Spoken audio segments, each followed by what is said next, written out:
Can you read my cup? I've cut back to just 1 cup a day. Oh, it says on this. It says it on both sides. Anyway, Chris got this awesome cup from his friend. And so we're just enjoying it here. I haven't filled it yet. I think that would be a little bit too much caffeine for me. But the one thing that's actually really cool about this is, so he pulled it out of the box, and then we looked at the bottom, and it's been passed around to a whole bunch of different people. I don't know if you can see the bottom, but it's like it's been passed around, so a lot of people have been enjoying the joke. Anyway, I'm just gonna have it perched here for, you know, I'm not. It's gonna fall and break, and then no one else in the bottom won't be filled with other names. Okay. So, all right. So today I'm going to be answering some more of your questions. So here goes. I'm extremely interested in knowing what your personal devotion time looks like. As a mother of 2 little ones, my time with God looks different every day. I would love to see how you approach this.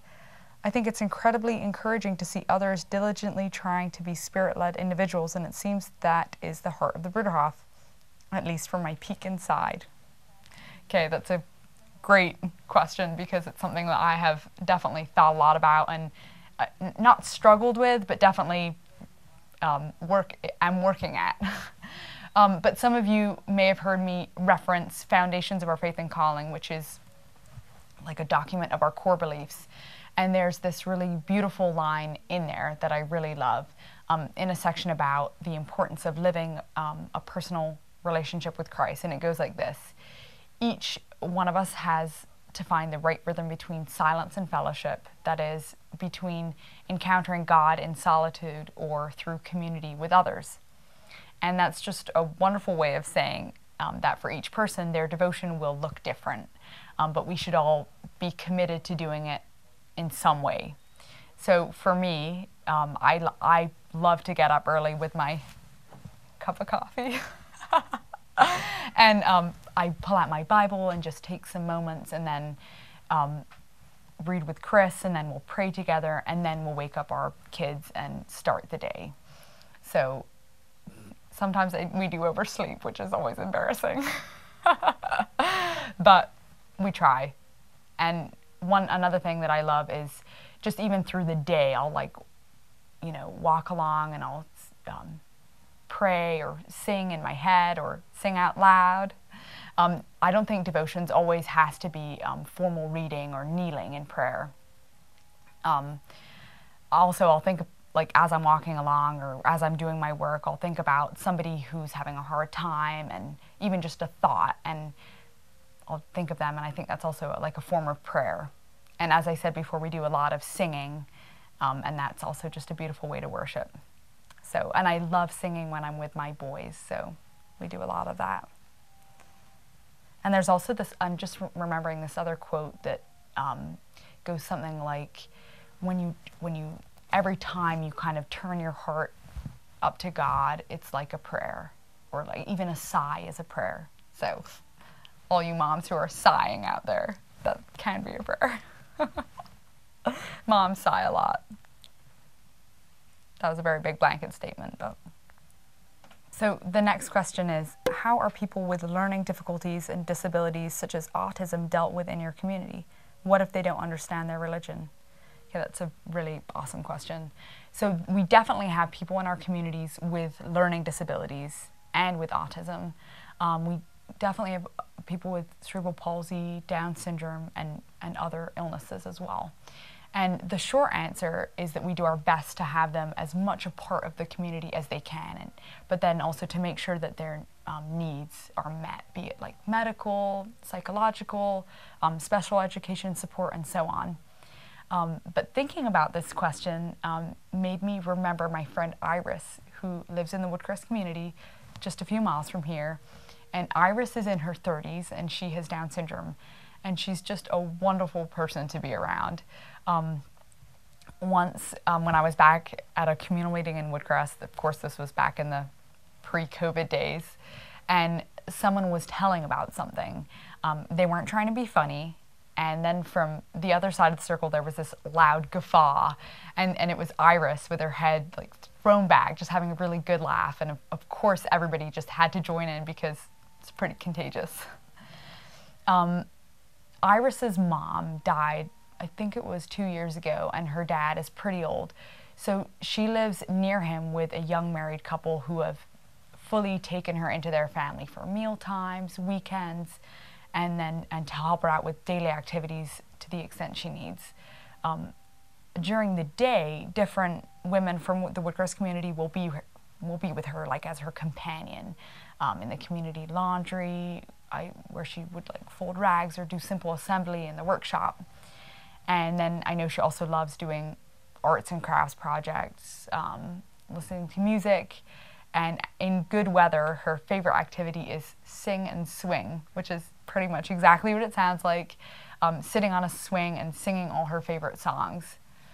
And also on a side note, Chris's aunt is also has Down syndrome, and she's just been a wonderful part of the community where she's at, Black Clove, up in the Catskill Mountains. And if I would get Chris on here, he would tell you all kinds of stories.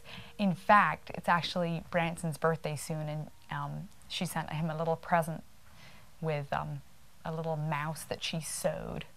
Okay, so my next question is, can you do a video on your minimalist type baby toys? I'd love to see what kind of toys you make or have. I'm not quite exactly sure what a minimalist baby toy is, but I think that Xander has pretty normal toys. Like, he has this, I don't know if you can see this, but he has this cool kind of chewy thing for teething and so on. He also has a couple like stuffed animals and stuff that he can't play with yet. I'm sure he'll enjoy when he's bigger. And Branson has a whole bunch of he loves cars and trucks and that type of thing, and he loves books. But what he doesn't have a lot of is a lot of electric toys that light up or talk or play music.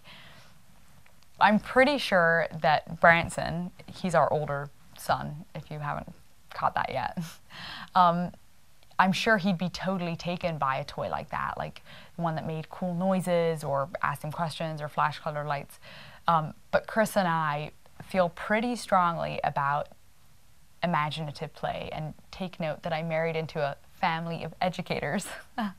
So imaginative play is super important for us. Like blocks, things to build with, kind of like tools to like make it up yourself. So we're actually thinking and hoping for Christmas that we'll get him like a car mat, like a carpet that has like a road on it, and then he can like build blocks on top of that and drive his cars and sort of get into his own like imaginative play world, and I love to see him when he's playing like that. It's so sweet, like talks to himself and sings, and it's really special to just observe from the outside and watch it all kind of unfold. Anyway, of course we are also really big into spending quality time with our boys. Probably there are all kinds of studies out there how to teach things like language development and stimulate the brain and so forth, but I'm pretty sure that there's not really any replacement for spending quality time with a child. Like, I'll take Xander onto my lap and talk or sing with him or do a puzzle with Branson or do his favorite reading stories. So I hope that answers your question. I get kind of excited when I think about my kids, so sorry if I rambled on too long. Okay, so the next question is, I have a question about your community during quarantine this past spring. I remember you said your community has large meals together. Did you have community meals during quarantine or each eat in your homes? If you ate in your homes, did they provide money for each family's groceries? Okay, that's a really great question. So yes, the shutdown this past spring has had a pretty drastic effect on our community, at least here in the mountain, New York, as far as what like normal life looked like. So like most of the rest of our country, our school, high school closed, and our communal work departments closed, except for the essential ones, like the laundry kind of had to keep running. We also stopped having communal meals or gatherings, and we stayed in small family groups or pods and didn't go outside of those unless we were socially distanced or wearing masks. I always feel a bit funny when I say pods because it sounds like we're like a pod of whales or dolphins or something. So it's like this mental picture. Except we're not underwater, we're on